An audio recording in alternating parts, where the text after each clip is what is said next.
Naoimh O'Connor and I'm the Research Careers Manager with UCD Career Development Centre.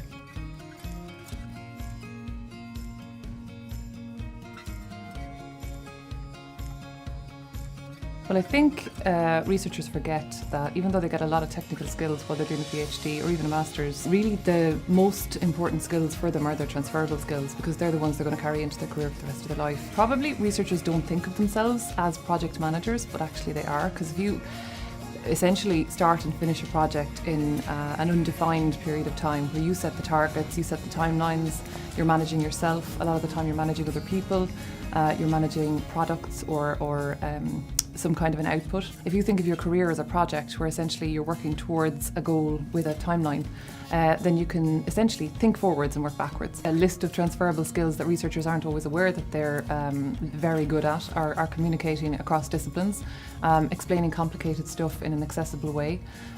They work with a lot of different stakeholders on their projects, and they don't always use that language or think to use that language.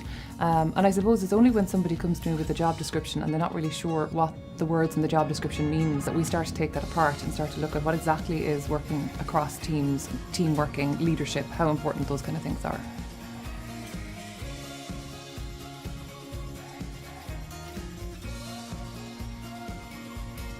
I think it's probably the most critical thing for their future career is networking. When you go to conferences, you talk to lots of different researchers and lots of different, well, again, stakeholders for your project. A lot of the time, researchers aren't actively having conversations about their career, and it's something that's really important because, well, a study in the UK showed recently that at least 40% of researchers have found their next job through their network. I actually find it's probably closer to 80% with the postdocs that I work with.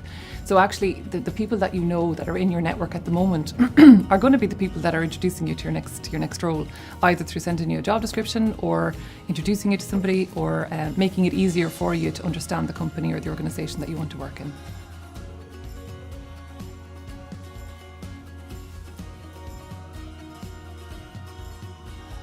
I think the biggest one for an early stage researcher is I'm a technical specialist and I have no idea how to do anything else, and I don't know how to transfer my skills into another area.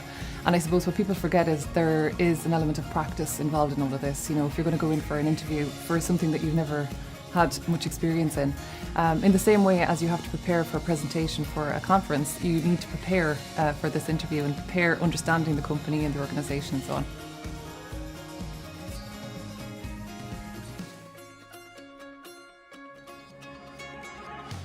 The obvious place to go is the Career Development Centre in your university or the HR department, depending on what category of researcher you fall into.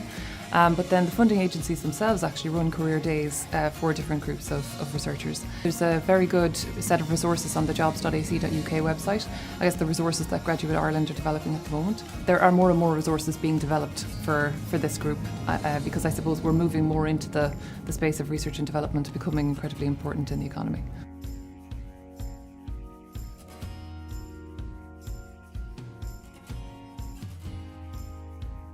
My top tips are think about where you want to be as opposed to what the next step is. So think about where you want to be in 5 years' time in your life as well as in your career and in your job. And then work towards that. Don't work towards the next role because probably the next job you take on isn't going to be the ideal job. It might be the one after that. In order to do that, get talking to people who've done something like what you want to do. So actually get in touch with people in your network or beyond your network.